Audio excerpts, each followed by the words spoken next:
So let's talk about Sweden's approach to the lockdown, President Trump cancelling the daily press conferences, and Boris Johnson returning to work. Firstly, before we start, in yesterday's vlog, I was in a shop and I bought some Stella, and everyone attacked me saying, "Why are you buying Stella? That's not a good beer."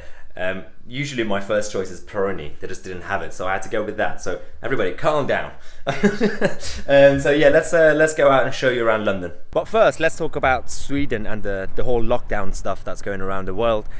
Sweden has a different approach, and there's a lot of debate around this whole thing, whether the Swedish approach is the right approach, because they haven't actually closed down everything. The economy is still going on.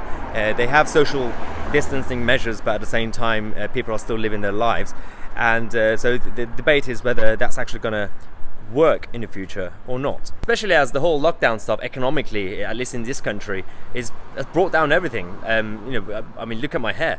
I can't get a haircut. I mean, seriously, what's going on? I don't understand what's happening here, but seriously, I need a haircut very soon, otherwise this whole thing is going to be quite chaotic. But before we continue, let's hire one of these bikes and cycle around the ghost town that is London. Right, so, well, that's a massive fail. You can't actually hire these, even though they have 2 bikes left. This is Sadiq Khan's London. Nothing's working. It's alright, I'm walking to the next one to see if they have any. But when it comes to Sweden, the whole issue is that the government have relied and put their faith and trust into people to actually follow the rules and just obey without forcing them. So they've just obviously introduced these social distancing measures, saying, stay away from like 2 meters away from each other, but you can still go to the shops and everything. And the Swedish culture, obviously the Scandinavian culture, might be different. They are more likely to just do it as opposed to certain other cultures. I think that could be one of the biggest factors, because the death rate in Sweden is massively low right now.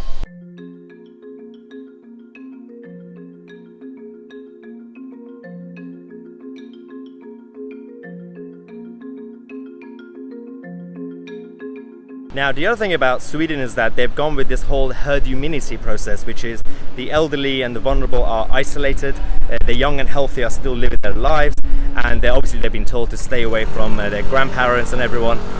So this is the whole approach that Sweden has taken.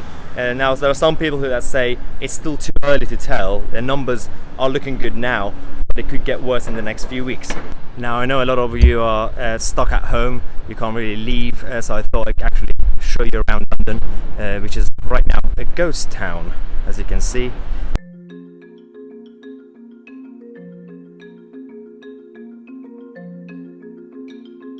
Now, the other frustrating thing is the relationship between President Trump and the American media. It's getting quite annoying, because regardless of what's been said recently and how he's behaved, generally speaking, White House as an administration have gone with science and as scientific advice. Now, regardless of what he says or does, even if he does the best thing and says the most politically correct thing, the media will still try to find a way to attack him. And even in this country, in Britain, the media here, the mainstream media, are still quite frustrating, but they're not as bad as they are in America, where, as I said, regardless of what Trump says, they're still going to find a way to find the flaw. At least here, generally speaking, they're not really randomly attacking Boris Johnson. Now, I'm currently outside Wetherspoon, the pub. For the international subscribers and the audience who don't know, Wetherspoon is the most popular pub chain in the UK, and to be fair, I miss it so much. I actually probably miss it more than I miss my best friends right now. But this whole Trump and media relationship stuff has gone slightly crazy now. The president has now said that he's cancelling the daily press briefings because he said, what's the point? These people are going to come to this room, they're not going to ask real proper questions, they're just going to find gotcha questions to improve their ratings. And I can't really blame him, because they are quite frustrating at this point. Now, in this country, we have the Prime Minister Boris Johnson returning to work. As of this morning, he made a speech earlier, and at the time of me making this vlog, he hasn't actually done the daily press briefing, so I'm guessing he's going to host that as well. There are some people, including Owen Jones, who've been having a meltdown over Boris Johnson. If you saw my video earlier on at 5:45, I mentioned Owen Jones having this weird meltdown for absolutely no reason.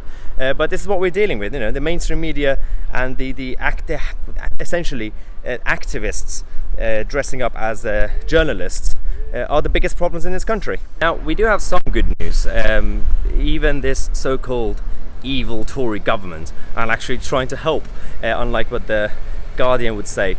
So today came out that 90% of homeless people have now been given proper shelter, because obviously they need to be also protected from this whole situation. So that's finally good news. I don't understand why it had to take us a global health crisis to actually properly help the homeless, but at least we're doing something about it.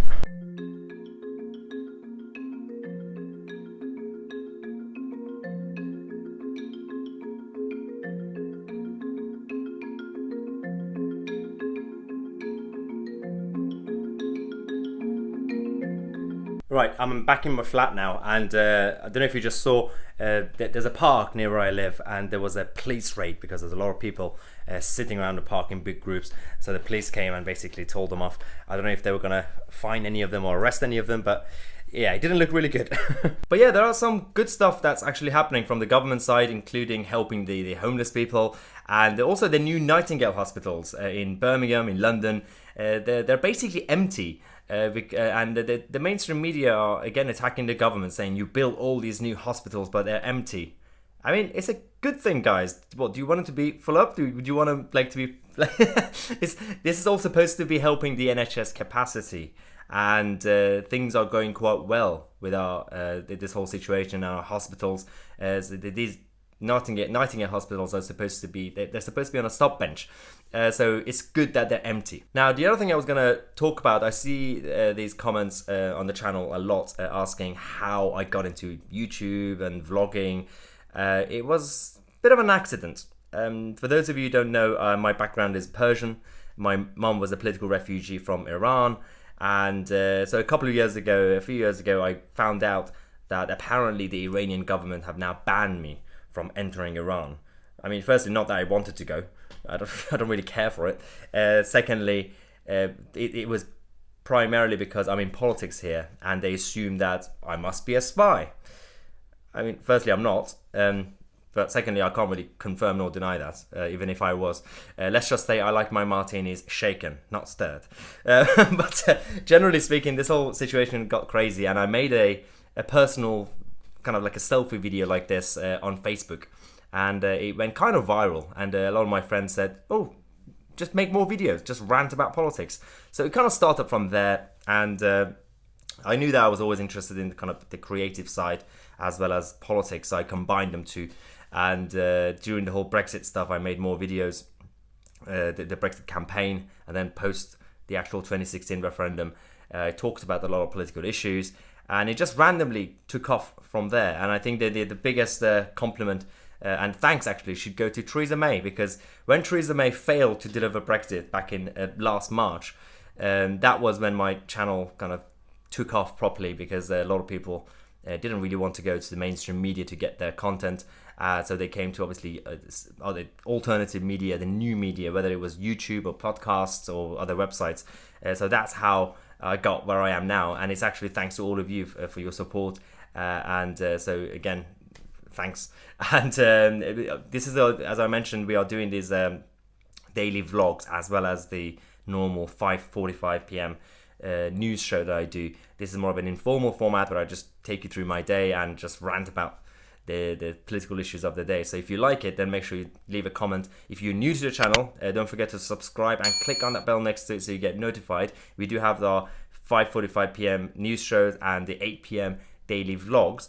And if you want to become a member of this channel to support us and get some stuff back in return, then make sure to check out the link in the description, or find the join button next to subscribe, or just go on your browser and type in youtube.com/myitc/join.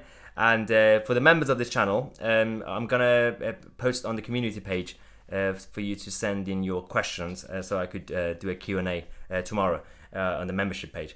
So apart from that, everything's good. I'll see you guys tomorrow with a new video.